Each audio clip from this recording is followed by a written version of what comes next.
آپ حدیبیہ کا منظر دیکھیں.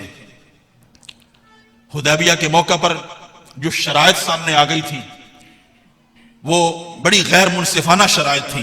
مثال کے طور پر یہ اس میں لکھا گیا تھا کہ اگر کوئی کافر کسی مسلمان کے ہتھے چڑھ گیا تو مسلمان پر لازم ہے، اہل ایمان پر لازم ہے کہ وہ واپس کرے گا، لیکن اگر کوئی مسلمان کافروں کے ہتھے چڑھ گیا تو کافر اس کو واپس نہیں لوٹائیں گے. اس قسم کی شرائط پر صلح حدیبیہ ہو رہی تھی. اور صحابہ کرام کی کیفیت کیا تھی؟ اور تو اور صحابہ رہے. حضرت عمر فاروق رضی اللہ تعالی عنہ کی کیفیت ہی دیکھیں. کس شان کے مومن ہے حضرت عمر فاروق. وہ عمر جن کے بارے میں سرکار نے کہا ہے اللہم اعز الاسلام بعمر بن الخطاب خاصتا، اے اللہ اسلام کو خاص طور پر عمر بن خطاب کے ساتھ عزت عطا فرما. وہ عمر جس رستے سے آتے ہیں شیطان وہ رستہ چھوڑ دیتا ہے.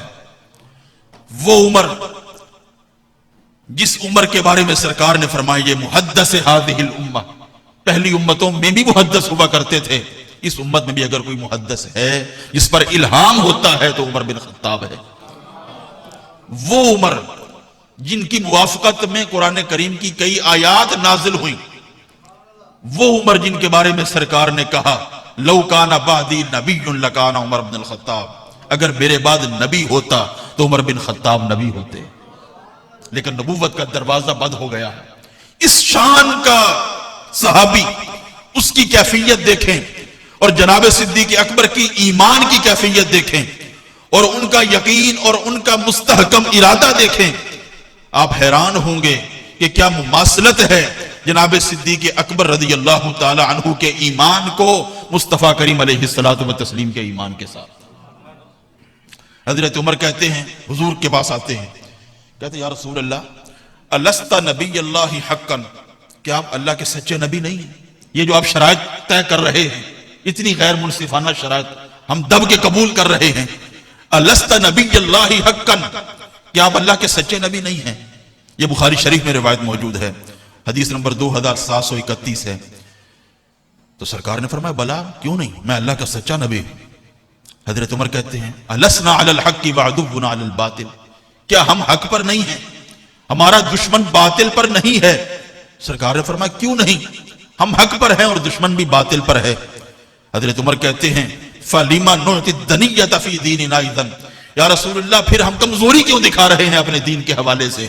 تو حضور نے کہا انی رسول اللہ صلی اللہ علیہ وسلم وَلَسْتُ أَعْصِيهِ وَهُوَ نَاصِرِي. اے عمر یاد رکھو میں اللہ کا رسول ہوں، میں اللہ کی نافرمانی نہیں کر رہا، اللہ ہی میرا مددگار ہے، جو کچھ کر رہا ہوں اللہ کے حکم سے کر رہا ہوں. حضرت عمر کہتے ہیں اَوَلَيْسَ كُنْتَ تُحَدِّثُنَا أَنَّا سَنَأْتِي الْبَيْتَ فَنَطُوفُ بِهِ، کہ آپ نے ہمیں کہا نہیں تھا کہ ہم جائیں گے اور کعبۃ اللہ کا طواف کریں گے؟ حضور نے فرمایا کہا تھا میں نے.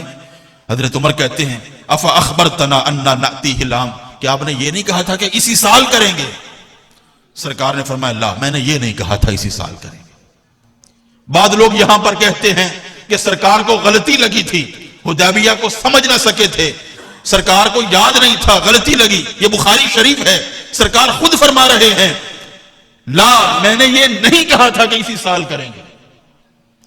فَإِنَّكَ آتِيهِ وَمُطَوِّفٌ بِهَا، میں نے یہ کہا تھا کہ کعبۃ اللہ شریف میں تم آئیں، تم آؤ گے اور کعبۃ اللہ کا تم طواف کرو گے، اتنا کہا تھا، یہ نہیں کہا تھا کہ اسی سال ہوگا. یہ سوالات حضرت عمر کے ہیں، جواب آپ نے سن لیے سرکار دو عالم صلی اللہ تعالی علیہ وآلہ وسلم کے. لیکن چونکہ حضرت عمر بہت ہی اضطرابی کیفیت میں تھے، ان کو کچھ سمجھ ہی نہیں آ رہا تھا کہ کیا ہو رہا ہے، وہ اسی اضطرابی کیفیت کے ساتھ حضرت سیدنا صدیق اکبر رضی اللہ تعالیٰ عنہ کے سامنے آ جاتے ہیں. اور یہی سوال جو حضرت عمر نے سرکار کے سامنے رکھے ہیں وہی سوال جناب ابوبکر صدیق کے سامنے رکھتے ہیں. آپ دیکھیے گا کہ منوان جو جواب سرکار نے ارشاد فرمائے تھے بغیر کسی کمی زیادتی کے، وہی سارے جواب جناب صدیق اکبر نے حضرت عمر کو عطا فرمائے، کوئی فرق نہیں رہا. حضرت عمر کہتے ہیں ابو بکر صدیق کے پاس آ کر کہتے ہیں یا ابا بکر الیس ھذا نبی اللہ حقا، اے ابو بکر یہ بتاؤ کیا یہ اللہ کے سچے نبی نہیں ہیں؟ ابو بکر نے کہا بلا. وہی کہا تھا سرکار نے، کیوں نہیں؟ ابو بکر نے کہا بلا، کیوں نہیں، اللہ کے سچے نبی ہیں. حضرت عمر کہنے لگے لسنا علی الحق وعدونا علی الباطل، کیا ہم حق پر نہیں ہیں، ہمارا دشمن باطل پر نہیں ہے؟ حضرت ابو بکر صدیق نے کہا بلا. سرکار نے بھی بلا کے ساتھ ہی جواب دیا تھا، نہ جملہ بڑھایا نہ جملہ کم کیا. حضرت ابو بکر صدیق نے بھی کہا بلا، کیوں نہیں، ہم حق پر ہیں اور ہمارا دشمن باطل پر ہے. تیسرا سوال جو حضرت عمر نے سرکار کی بارگاہ میں کیا تھا وہی جناب صدیقی میں پیش کر رہے ہیں. کہتے ہیں فَلِمَا نُعْتِ الدَّنِيَّةَ فِي دِينِنَا إِذًا، اگر یہی معاملہ ہے تو ہم پھر اپنے دین میں کمزوری کیوں دکھا رہے ہیں؟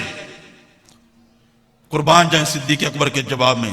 صدیق اکبر نے کہا ایھا الرجل انہ لرسول اللہ ولیس یعصی ربہ وہو ناصرہ.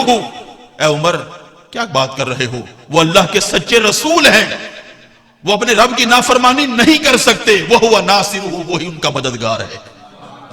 سرکار نے بھی یہی کہا تھا میں اللہ کا سچا رسول ہوں، میں اللہ کی نافرمانی نہیں کر سکتا.